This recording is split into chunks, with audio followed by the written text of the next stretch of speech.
گھر میں بیٹیاں جوان ہیں، کوئی رشتہ اس لیے نہیں پوچھنے آتا کہ ان کے پاس دینے کے لیے کچھ نہیں ہے، اور باپ مزدوری کر کر کے بمشکل گھر کا چولہا گرم رکھتا ہے، اور بیٹیاں ان کے سر میں چاندی اتر رہی ہے، تو وہ باپ کتنا پھنسا ہوا ہے، اس کی گردن کتنی جکڑی ہوئی ہے۔ اور اگر کسی کے پاس رقم ہو اس کی ضروریات سے زیادہ، اور وہ اس کا رشتہ دار بھی لگتا ہو، تو اس کو سوچنا چاہیے کہ میں اس کی مدد کروں یا نہ کروں۔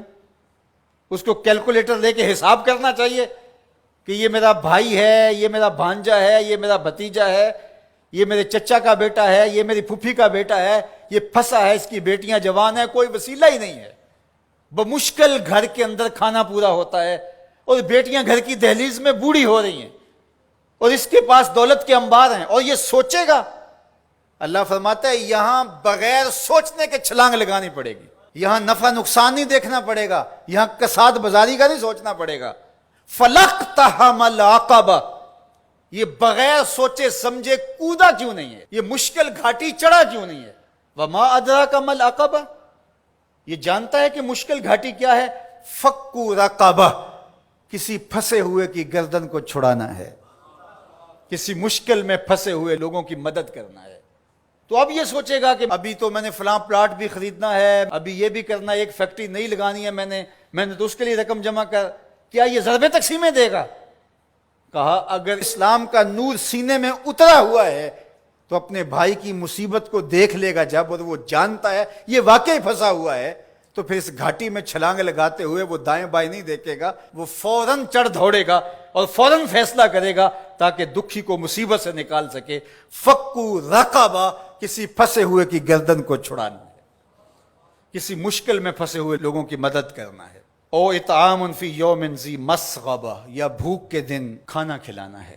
لاک ڈاؤن لگ گیا، لوگ ترس گئے، فاقے آ گئے، گھر میں بہت پڑا ہوا ہے، تو یہ سوچا جائے گا کہ میں نے تو 3 سال کے لیے رکھا ہے، اور یہ بندہ ریڑیاں رگڑ کے مر رہا ہے، اگر میں اس کو دے دیا تو 3 سال کے بعد تو میرے پاس کچھ نہیں ہوگا۔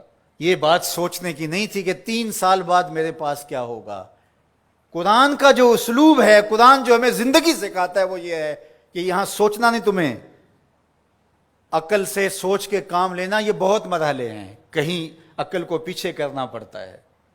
اقبال نے کہا تھا بہتر ہے کہ دل کے پاس رہے چراغ عقل، بہتر ہے کہ دل کے پاس رہے چراغ عقل، لیکن کبھی کبھی سے تنہا بھی چھوڑ دے۔ کبھی ایسا بھی موقع آتا ہے کہ پھر اس کو پیچھے کرنا پڑتا ہے۔ یہ اپنا نفع نقصان، اپنی ضربیں تقسیمیں نہیں کرنی ہوتی کہ میں نے تو 3 سال کا بجٹ رکھا ہے اور ہمسایہ فاقوں سے مر رہا ہے، اور بندہ کہ سال کے میرے تو پورے ہیں، وہ یوں جمع تقسیم کرتا رہے۔ یہ مشکل گھاٹی ہے، تو کہا اس کو یہ مشکل گھاٹی چڑھنا ہوگا۔ وما ادراک ما العقبہ، جانتے ہو مشکل گھاٹی کیا ہے؟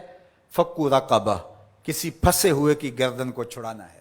او اطعام فی یوم ذی مسغبہ، بھوک کے دن کسی کو کھانا کھلانا ہے۔ یتیما ذا مقربہ، کسی قریبی یتیم کی مدد کرنا ہے۔ او مسکینا ذا متربہ، یا خاک نشین مسکین کی مدد کرنا ہے۔ یہاں جو لفظ قرآن نے استعمال کیا نا، یتیما ذا مقربہ، قریبی یتیم، تو کیا اس کا مفہوم یہ نکلتا ہے کہ جو دور کا یتیم ہے اس کی مدد نہیں کرنی؟ نہیں، بلکہ علماء تفسیر نے یہاں نقطہ بیان کیا کہ بندہ دور پار کے یتیموں اور غریبوں کی مدد کرتا ہے، اور ان کی تصویریں بھی کھنچوا لیتا ہے دور موجود میں، اور داد بھی لے لیتا ہے اور سخی بن کے سامنے آ جاتا ہے، لیکن یتیم خاندان کے اندر ہو تو ان کی مدد کر کے بندہ نمائش نہیں کر سکتا کہ میں نے اپنے بھتیجے بھانجے کے ساتھ یہ کیا ہے۔ جو بندہ نفس کا غلام بن جاتا ہے اس کے لیے مشکل ہو جاتا ہے۔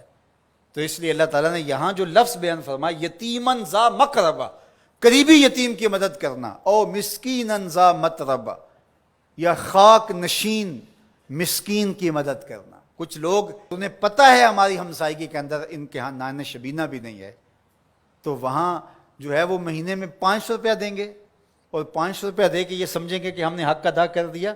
ان کی ضرورت کو آپ نے پورا کرنا تھا۔ مختلف لوگوں کو تو آپ کروڑوں روپے بانٹ رہے ہو، اور آپ کی فیکٹری میں جو ملازمت کر رہے ہیں آپ ان میں کتنوں کو جانتے ہو کہ مشکل سے اس 15,000 روپے سے اس کا گھر چلتا ہے، اور اس کی بہنیں جوان ہیں، اور یہ بیچارہ اوور ٹائم بھی لگاتا ہے، پھر بھی گھر کا خرچہ پورا نہیں ہوتا، تو تم باہر جو کروڑوں روپے دے رہے ہو تو بہتر نہیں تھا کہ اپنے اس مزدور کی تم مدد کر دیتے؟ اللہ ہم سب کو سورہ البلد کے مضامین پر